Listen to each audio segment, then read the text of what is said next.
Welcome to another episode of Money You Should Ask, where everyone has something they can teach you. I'm your host, Bob Wheeler, and in this episode, we're going to explore, question, examine, converse, dig deep, expose, laugh, and cry about the money beliefs, money blocks, and life challenges of our next guest. Turn up the volume, listen, learn, and laugh.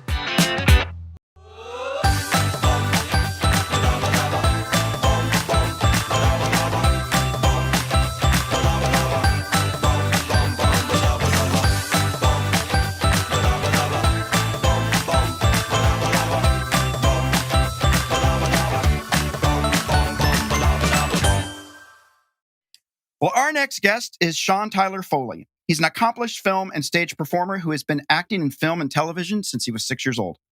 He is passionate about helping others confidently take the stage and impact an audience with their stories. He is currently the managing director of Total Buy-In and author of the #1 best-selling book, The Power to Speak Naked.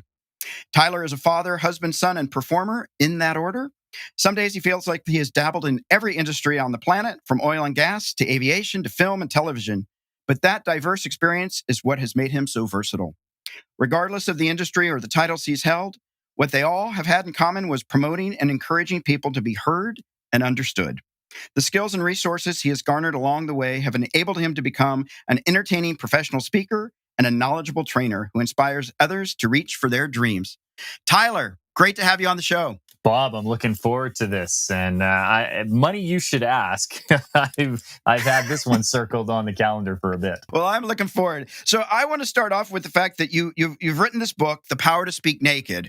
And so the first obvious question is, how often do you speak naked? I've only done it once, and it was for charity. But I'll tell you, it was an absolute riot when I did it. That's pretty good. And then the follow-up question is, you've got your book, I think. If you, I do. You got to show us your book. Happy to show. All right. And so then the question is that a stunt double, or did you stand in for the picture? Oh, I wanted so badly to be the person on there, but that guy definitely works out more than I do. No, that's the funny story about that. That's a stock image that was purchased from a site that Jeff Bezos owns. And that same site will not allow me to advertise my book on said site because it breaches their ethics policy. It shows a naked man, or it brings undue attention to the breasts and or buttocks in a sexually suggestive manner. And so, although it's a purchase stock photo, I can't actually plug this on Jeff's site. So, unfortunately, I can't advertise my own book. That's hilarious. Well, that's awesome. So what got you? So I know you wrote this book and you were inspired to have people to be able to tell their stories and to be heard. Why is story important? Well, story connects us, and it's how we are able to see each other through another lens. They often say never judge a person until you've walked a mile in their shoes. Well, I can't physically do that. Either your shoe size is too big or too small for me, or we have a physical distance to cross. So I am not going to be able to actually walk in your shoes. But when you tell me your story, it allows me to see the world through your lens, through your point of view, through your eyes.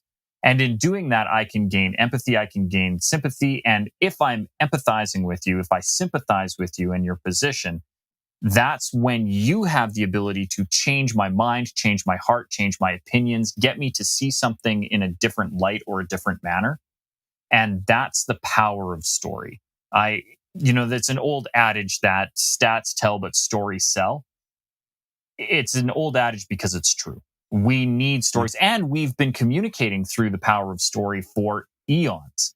I think we're spoiled in this modern era with the level of literacy and the amount of technology and the ability to read the written word and the prevalence of it in our society these days, because that hasn't always been the case. Like, you only have to go back 200, 300 years. Literacy was not this prevalent. It was not this available. And yet we've been able to pass on histories throughout the ages. And we've done that through storytelling. It's storytelling that allows us to pass on knowledge, and it's how we've been doing it for millennia. Yeah, Absolutely. Joseph Campbell talks to the power of storytelling. I'm not sure if you're familiar with Well, him, and but Joseph Campbell does the hero's journey, which right. is one of the greatest models for putting together a truly compelling and effective story. And I actually, in my workshops, structure a lot of people's elevator pitches around the hero's journey. But a lot of people, when they implement it wrong. A lot of people Yeah. try to make themselves the hero in the Right. story, and that's not how you tell a compelling story to an audience. The real key to telling a compelling story to an audience is actually to make yourself the sage or mentor that guides the hero along the journey. Your audience is actually the hero, and you have to Yeah. meet them where they are. That's awesome. Yeah. Big fan of Joseph Campbell. So I love that you incorporate that stuff in. Yeah, you go. So part of your story, you've had some life-changing experiences a lot of people don't experience early on. You lost your father unexpectedly when you were 6. Mm-hmm. And I would imagine that had an impact on the family. Your mom is now a single parent. Tell me a little bit about that. Well, to be honest, it is probably one of the key moments in my life that set me on the path that I'm on today. Tragic as it was, there was grace in that event because, as you pointed out, it did leave my mother as a single mother and very strapped for resources. But that's nothing that I would have ever known as a child growing up. Mhm. My mom worked very, very, very hard to make sure that my sister and I uh, wanted for nothing. Mhm. And I mean, I've always considered that I had a very average middle class upbringing, and I don't know that my mother would agree. I don't know. I don't know what her finances look like, but it was one of my earliest money lessons was watching my mother budget on a single income. She was an administrative secretary for an accounting Mhm. firm. And for her to be able to stretch a dollar the way that she did and raise 2 children on her own from a very young age. My sister was 2 years old when my father passed away. As you had mentioned, I was 6. And to see the discipline that my mom put into money was an amazing lesson to learn at an early age. And I didn't really understand it or appreciate it until I moved out on my own. And I, growing up, went to a fine arts high school. I was billeted. So I started living on my own at 15, with other families. And then on my own, running my own household at 17 when I moved out to the West Coast. And I was so grateful in that time to see how my mother lived. I didn't have a credit card. I couldn't get a credit card for years and years and years because I was a self-employed actor. Banks do Right. not give you credit. Yeah. I actually had to get a more expensive apartment. Like I had budgeted an X number of dollars for living accommodations, and I couldn't get credit to get into the apartment.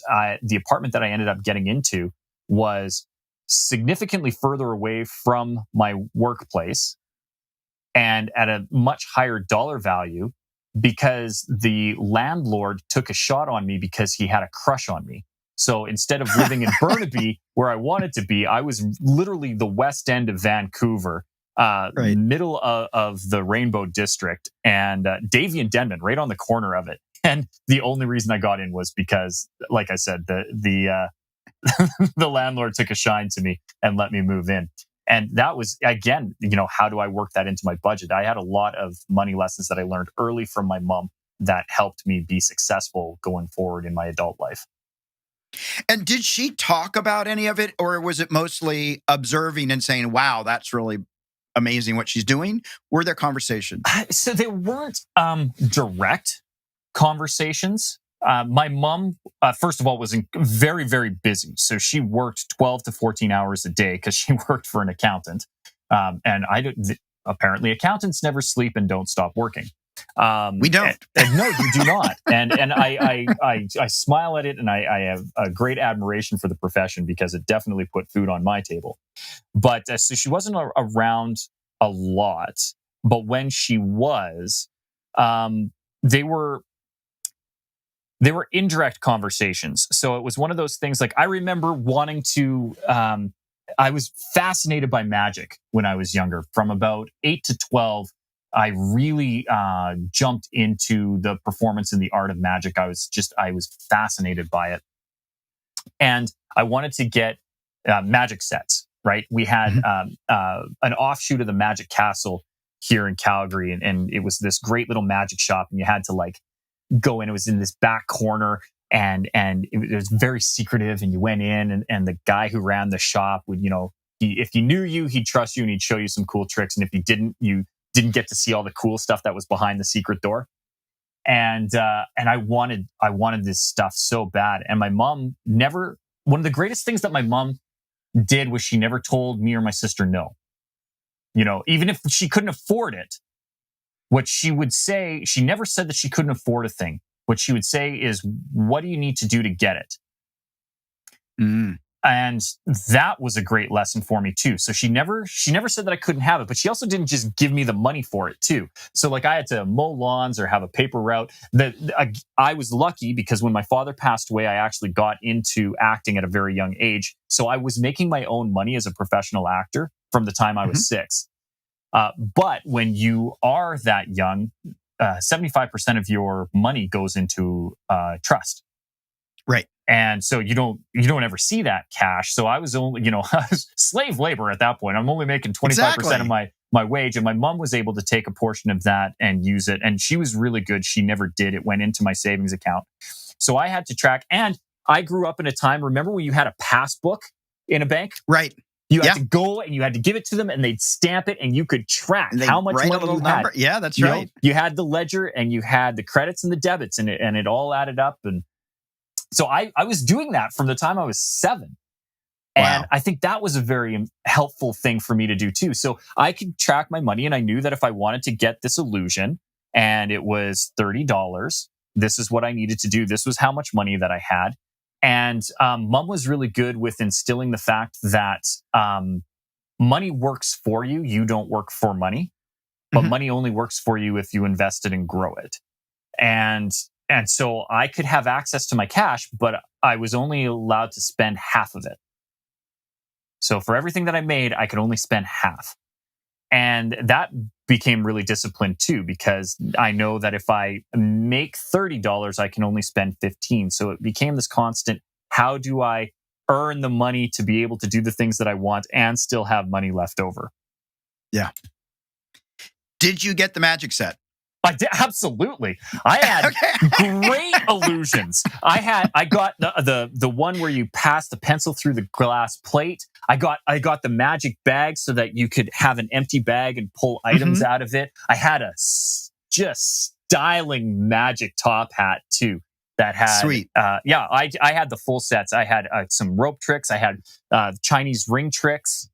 I had a lot of magic sets. Wand. I had a weighted magic wand. I had a mated, and it did stuff. I didn't have a weighted one, but I had the magic floating one where you could dance with your wand. I loved that illusion. That was my favorite illusion. Actually, when I moved to Vancouver, I bonded with my first agent over it. He was like, what's something people don't know about you? And I'm like, I do illusions. He's like, really?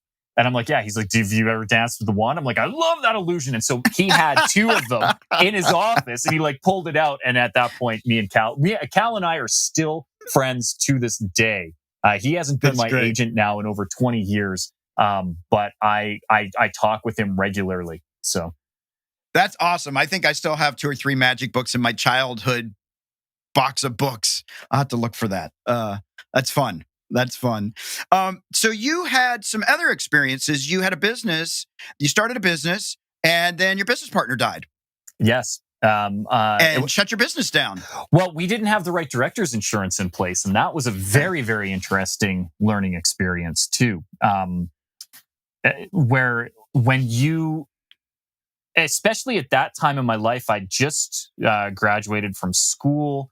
I've always been entrepreneurial, and my uncle, very entrepreneurial himself. When my uncle was in his mid-20s, he lived on the East Coast, and the company that he worked for transferred him to the West Coast, and he picked up his family, my cousins and my aunts, and they were young. I think my cousins were like 2 and 4 at the time. And so he moves his family literally across country to go and relocate for this business. And then it went bankrupt. Wow. And they had transferred him and 2 other gentlemen out. And he looked at them and he said, listen, we have all this expensive equipment. It was photogrammetry, so aerial map making. And he said, we have these $1 million machines and they're state of the art. This company has gone bankrupt. We actually have the opportunity to buy these on pennies on the dollar. I've just purchased my house out here. I'm willing to take a second mortgage if you two are willing to stick it out with me for a year. And so they created an agreement and formed an amazing company called Triathlon Mapping. And my uncle was very successful in that industry, ended up selling it to satellite company, McDonald Detweiler, MDA. And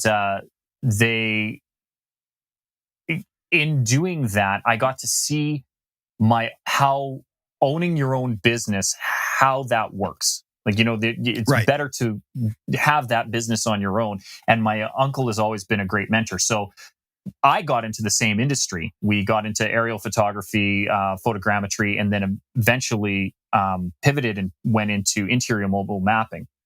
And 2 problems with that. We did interior mobile mapping over a decade ago, and nobody knew what that was. Like, it wasn't a thing. And so there was very few customer bases, and the equipment at the time was extremely expensive. The cart that we had put together was $1.5 million. And so we had to charge a very high amount of money to gain back the investment. And we didn't have clients who were willing to pay a high amount of money on an untested and unproven technology. So that we had a bad business model.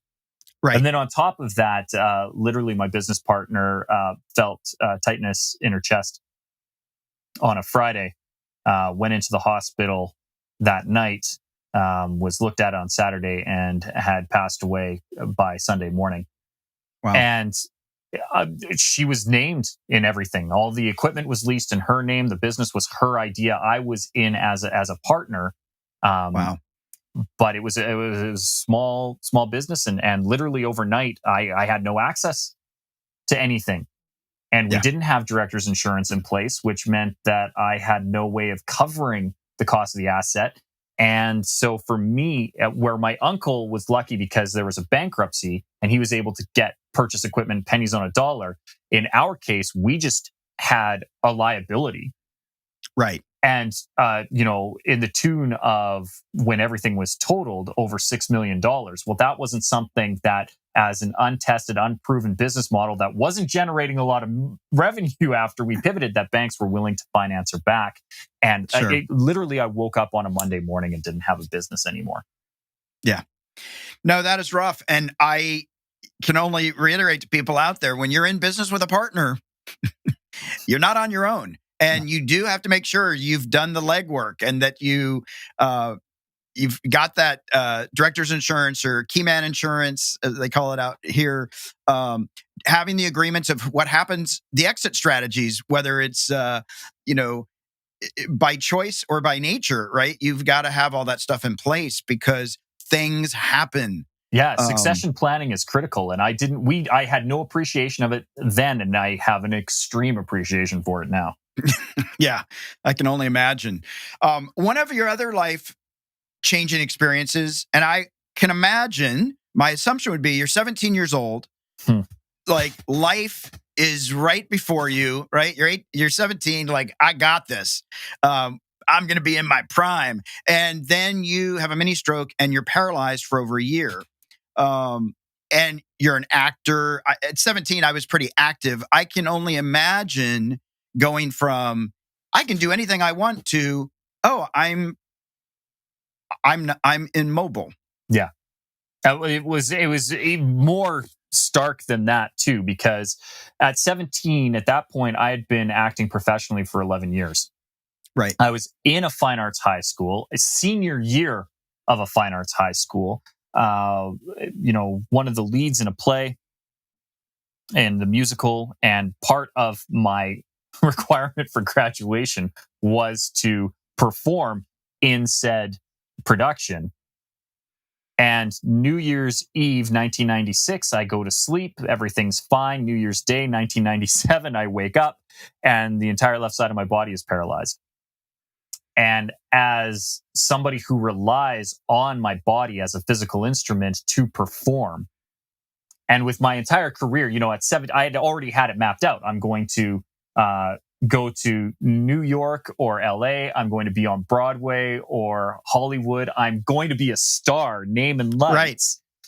Right. And taken away in the blink of an eye. I was devastated. Like, it was, that's how I was making money. It's how I earned a living. That's how I planned on earning a living.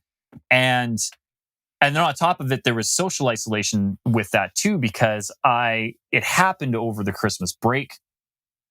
And I was literally and metaphorically in a dark place because growing up in a theater, I am very comforted by dark places. As weird as that sounds, a blank, empty black box is home for me. Right. So when I was, 14 or 15, I moved from my bedroom upstairs into the basement, and we had this little it was basically like a bombshell bunker. It was 4 concrete walls that were an addition onto the original structure of the house, and it had a doorway punched into it. And at one time, it was where my dad had built a hot tub. And so that wasn't there anymore. It was just literally this dark concrete bunker with one little tiny window that definitely wouldn't be legal now because you can't get out of it. Yeah, I'm thinking. And I painted it black because I loved it. I loved to be able to control the lighting, and it was just comforting. But I'll tell you, when you're 17 and your face doesn't work, locking yourself into a black dungeon for 10 days until you go back to school, not good for the mental health. Yeah. And so it was literally and metaphorically a dark place for me for those first 10 days because I didn't have access to my friends. I couldn't drive. I drove a 1984 Honda Accord 5-speed manual transmission. And when your left foot doesn't work, you can't clutch. You can't clutch. And so I couldn't even drive anywhere. And I didn't like talking on the phone because my face didn't work, so my mouth didn't work, and it drooped like this. So when I talked, I couldn't form the vowels, and I didn't want to talk on the phone. So mid 90s, that there was no internet. I wasn't chatting with people, or texting or anything like that. You talked on the phone, and the phone had a wire that connected it to the wall. So figure. Yeah, it was not a good place for me. Luckily, I had great support. One of, again, the blessings and the grace that happened when my father passed was that I grew up in a small town and I had an entire community rally around my mom. And some great professional men, from the men that were partners at the office that she worked at, to the medical professionals in and around my town. One of them being the Corbett family, who are a family of doctors. Dr. Corbett, Dr. Corbett, Dr. Corbett, and Dr. Corbett. 3 of them are doctors of chiropractic. One of them is a doctorate of law. He's the black sheep and doesn't count. He's also my best friend. But his parents, Bob and Joe, Dr. Corbett's, doctors of chiropractic, both treated my physical symptoms, but helped with my mental health as well. Bob and Joe did a great deal to lift me out of the darkness and show me the light and show me that there was hope and gave me something to fight for. Really, really invigorated me, and it gave me the opportunity to see that regardless of physically how I looked, there was always still something that I could do, and showed me incremental improvement too, which was a nice thing, and a lesson that I've tied to all things in life, professionally, monetarily. Seeing incremental growth and incremental change, and being able to track and measure those things is critically important. I actually use it to track my net worth now. If my net worth goes up by $2 over a year, it still went up by $2. What is Right. that balance? What is that ledger?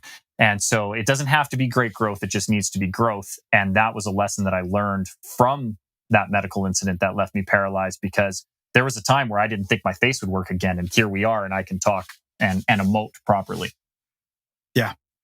No, that's awesome. And in those lessons that you've learned, you now have a daughter. Mhm. Do you talk with your daughter about money? Do you consciously, intentionally engage with her in those ways? Yeah. One of my great money mentors, Jen Whitney, who I think would make an excellent guest on your show, and I'm going to be connecting you guys Oh, afterwards. awesome. She is, Dave Ramsey fan, and has been. She was one of those people who was, like most, very, very in the red with consumer debt. And she has an incredible story that I'm not going to even remotely touch on, because it's hers to tell, about when she hit rock bottom with her debt. But from her rock bottom moment, and I can't remember what her number was, but it was high, high, high. She turned around and paid off her mortgage in under 5 years. Paid off all of her Wow. consumer debt, paid off her mortgage on like a 30-year mortgage, paid it off in 5 years, and has since started to coach people on money. And one of the first things that she said, in a conference that I heard her speak at, and when she was helping coach me and my wife with some finances, she said, if kids are old enough to put money in their mouth, they're old enough to learn about it. I like that. And, so great. at 2 years old, Kenzie understood that things cost. And I took the philosophy, and I've that my mother taught me, and I never tell her that she can't have it. I just ask her how she can afford it. A lot of times it means that we have to go through some of her toys and put them up for sale or consignment or Kijiji. Her Jen's kids are also very entrepreneurial, and they sell school packs. So they have theme packs throughout the year. So back to school packs and Valentine's and Easter and Christmas, and they do these Zach and Mac packs that are awesome. And so we've imparted that onto Kenzie. What can you do? Like today, actually, we're going to be going shopping for her lemonade stand, because she wants Awesome. to make some money, and we're about to hit a heat wave. She understands supply and demand, and she's 6 years old. She's like, it's going to be hot this weekend, right, Daddy? Yes, it is. Maybe we should have popsicles for the people. Maybe we should. So when you and I are done here, Bob, we're actually on our way down to Costco to get the stuff for her lemonade stand. That's great. That reminds me, there was a Wall Street Journal commercial of a little girl selling lemonade. And she was selling lemonade, and it was $100,000 per cup. And I don't know if you've seen this, but anyway, so guy approaches her and he says, like, honey, it's $100,000 for a cup of lemonade. She goes, I only need to sell one cup. So true. Hey, set your price, know your audience. I love that you're doing that. That is super fun. In the letter you wrote to me, you talk about the grace that you've discovered through all of this. And I think really the question for me is, why do you want to help other people? Like, what is the importance of getting out there and saying, hey, folks, share your story. I want to help you get there. Why is that important to you? Because particularly this day and age, I find that we've gotten very polarized as a society and very divisive. And I think a lot of it has to do with the fact that we are confusing opinion for fact. I mean, what I've just stated right now is my opinion. It is not a fact. It is just simply my opinion. And yet we have gotten to this interesting point in history where fact has stopped mattering. Yeah. And the reason I want to empower people to tell their story is because story is what binds us together. Story, as I discussed earlier on in the show, it's how I can walk a mile in your shoes. It's how I can have empathy and sympathy with you. And if I don't use story, then I'm just stating opinion blindly. And that's when people tend to get their back up against their wall. right? Because my opinion may not match your opinion, and therefore my fact doesn't meet your fact. Therefore, my reality doesn't meet your reality, and we butt heads. If I tell story, this is an experience that happened to me. This is how I perceived my life. This is the lessons that I have learned along my journey. You can see the world from my point of view. You and I may have vastly diverging opinions on money and money management and how we do it. But when I tell you my story of why I feel the way that I do around money, based on my upbringing with my mom being a single mother, based on me having to move out to the West Coast on my own at 17, the fact that I was never given credit until I was almost 30, shapes why I feel the way about money. And although you and I may approach it differently or the same, you can see why I approach money that way. And it allows you to either mentor me or get on my side, or at least present a viewpoint that may differ without it having to be combative. And same when you tell me your story. Now I can see it from your point of view. And I think of Jen Whitney and her philosophy on money and how it's evolved too. Like she was a staunch believer that you. I remember the one time I wanted to pay myself first, and she said, "No, you need to tackle your debt first. Like everything should be going towards debt. Then you worry about paying yourself." And I'm like, "No, in my heart of hearts, I know that I should pay myself first. Like I always need to budget, even if it's only 5%. I put this little bit away, and I will budget everything else here." And she was like, "No, no, no, no, no." Year ago, she came to me and she said, "I'm really sorry, Tyler. I agree with you now. I agree that that was a thing." At the time, she didn't believe in it because she was hyper focused on her debt. But now she realized, that there is that little bit of savings that if you can get disciplined in that habit, yes, you could pay this off quicker, but you still need to have, this. You need to save. She also, we had differing opinions on emergency funds and what needed to go into the emergency fund and how funded that emergency fund needed to be. And she had her belief and I had my belief. We could discuss it because we used story. Because she said, "Well, when I did this and when I had this was my experience. This is what triggered me." And I say, "Okay, well, this is my experience." And instead of us stating facts, "Well, Dave Ramsey says this, and well, Bob Wheeler says this, and when I read Tony Robbins said this," and like instead of just spouting off all of these different people, we could say, "Well, this is my belief. This is where I came to my understanding." And it wasn't combative. Then it was a conversation. We still had differing opinions, and neither one of us changed our minds on it.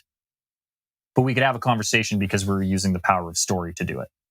Well, I love when you're talking about that story piece because I think, like when I wrote my book, I was afraid to go out and say, well, who am I to write this book? Because somebody might dispute this or that, right? Maybe I don't have it exactly right, or maybe I didn't remember everything perfectly. It's still my story, and nobody can take that from me. My story, it doesn't have to resonate with anybody else. Ironically, it does. I can tell the story and people say, "Oh my God, were you writing that to me personally?" And no, I'm just sharing my story. And this is, if I speak from here, I don't need all the data. It's great to be able to back up the data and say, yeah, see, all these things support that. But the truth is, if we feel it and we know it, just like you were trusting that pay yourself first versus pay off the debt, right? There was something that just was trusting.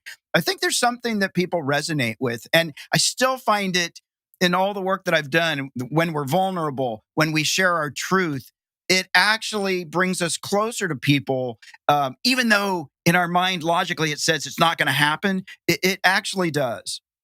And it's so true. And when I was working with Bo Eason, one of the things that he said was the more specific you can make your story, the more detailed your story is, the more universal it will resonate.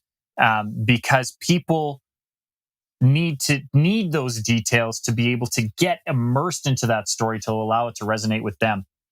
You brought up a really, really good point in that vulnerability piece is critical. One of the things that I teach in all of my workshops and seminars is that the thing that we're afraid to say is probably what your audience needs to hear. Yep. And if you do ever get a chance to have Jen on your show, ask her about the piggy bank.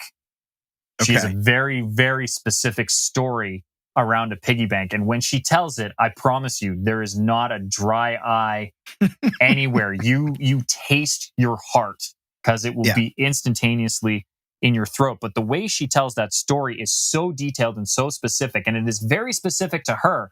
But I promise you, it resonates with any parent ever, and anybody who's ever struggled with debt or has felt that that burden on their shoulders of being crushed by their finances. And, she's so specific about this one thing, and yet it speaks to millions, if not billions of people. And she's vulnerable too. Like, she's a money coach, and she's talking about, like, not only her darkest moment, but a real crisis of morality too. Yeah. And because she does, that she's a genuine person. That she is one of the most amazing human beings I've ever met in my entire life, and loves humanity, and is quite possibly the most trustworthy and honest person that I've ever met in my life, which is why I love when she tells her story. Because it's just so incredibly powerful. And that's the true power of being vulnerable. The thing you're afraid to say is likely the thing that your audience needs to hear. And if you can have the power to express that, and if you can get over the fear of judgment, it instantaneously brings your ideal clientele, your ideal audience to you, because it resonates with them the same way that two tuning forks who are harmoniously tuned, you can tap one on this side of the room and the other one will start to vibrate because of the harmonic frequency. And that's what telling a compelling story will do. It will vibrate and resonate with your audience. They've actually done studies with it. That's a physical truth, not just a metaphorical one. If anybody gets a chance to study heart math, when you get your heart and mind connected, you can actually send resonance through the room and amplify it. So that's awesome. And when you tell the truth and you tell your story, you're actually letting yourself be free. There's like a freedom in that, because you don't actually have to hide who you are. You actually just get to be fully who you are.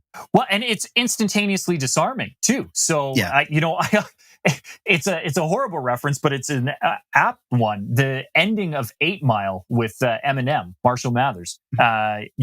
He's in this rap battle. And when they're prepping for it, his buddy looks at him and he says, well, what if he says all of this stuff about you? And that's what triggers him to go up on stage. And he just goes, yeah, I'm this, I'm this, I'm this. This happened to me, this happened to me, this happened to me. What are you going to do about it? Now, let me tell some truths about you. And then he just destroys the guy. And then the guy has nowhere to go because he's already put it all out there. Yeah. And that's what, when you can be vulnerable and you can just put it out there, you've owned your story. And you'd mentioned, it is your story. Yeah. Nobody knows your story better than you. Nobody can tell it more compelling than you. Nobody knows the details like you do. So when you embrace your story, not only is it disarming because you put it out there and nobody else can then tell it better than you, but because you have the power to do that, you can tell it and you can script it and you can mold it to serve you the way that you need to. But you have to do it in a real way. You have to be very self-aware, and you have to be honest with yourself and therefore honest with your audience when you tell these stories. Yeah, absolutely. And for people listening out there that think their story doesn't matter, your story matters. Your story deserves to be heard. So I just encourage people to bring their voice, bring their story. We are at our Fast Five. So I'm going to change the energy a little bit. The Fast Five. So let's just have some fun. If you could travel back in time and change one financial decision you've made, what would it be and why? I wouldn't have bought my house in 2015. Okay. Good one.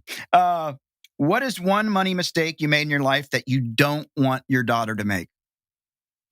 Maxed out my credit card and line of credit and pushed, with the mistaken belief that I could pay it back rapidly, that I was getting an ROI without actually calculating what the ROI was. Debt spending and deficit spending to try and earn more money Right. Never has panned out for me, and I always do best when I work with a cash budget.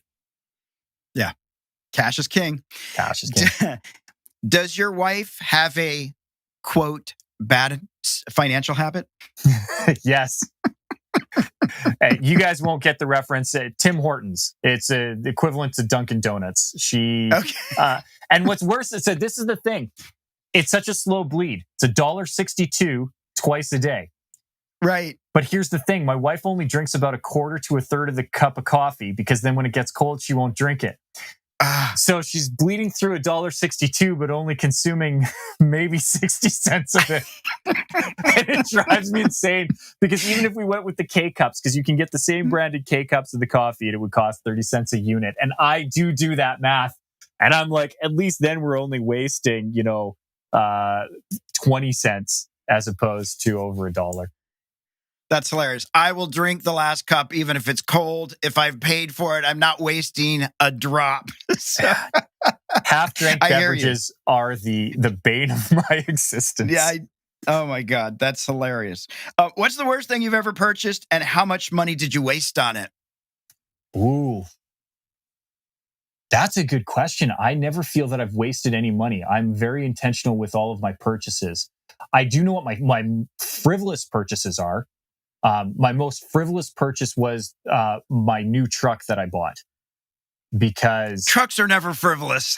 Well, you say that until you start, $700 a month payments, $200 a month insurance, and probably $800 a month in gas. But I use it all the time. Like it is quite possibly the most inefficient spot of my finances. Yeah. But I would never give up my truck. I got a Ram 1500 Sport that does everything for me.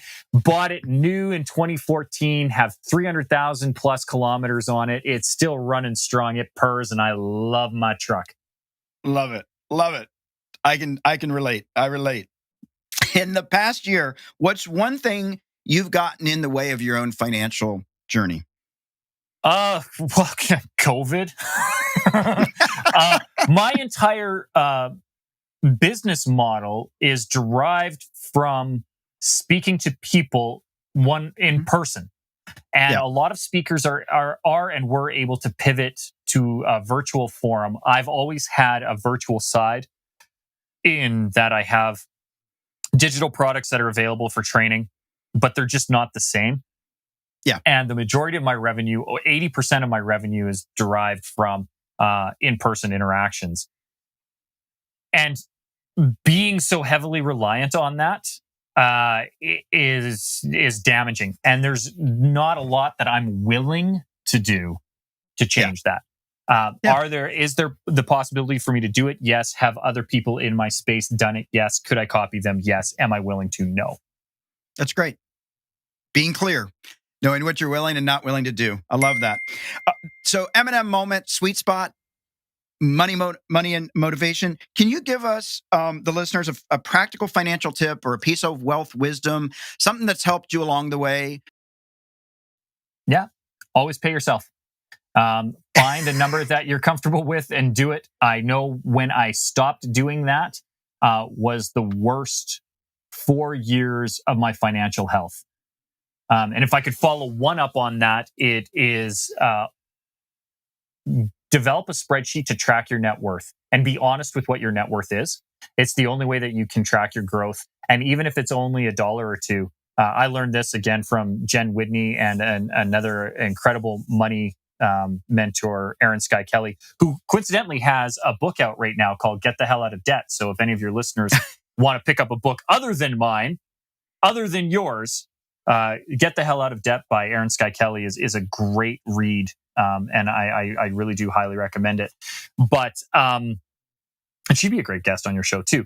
But tracking your progress is critical. Like I said, I update my my spreadsheet monthly and track my net worth. And there are months where it literally goes up by 50 cents. Yeah. But it went up.